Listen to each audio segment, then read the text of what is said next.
Welcome to Brain Vision.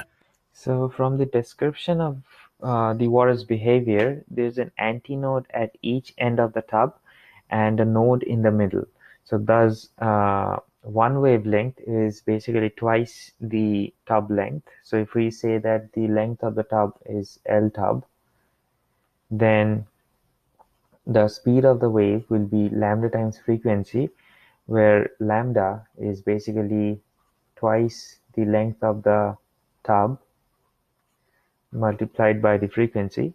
So now we can use the given information. So we have 2 times 0.75 meter times the frequency, which is 0.85 hertz, which is equal to 1.275 meter per second. Thanks for watching. I'll see you next.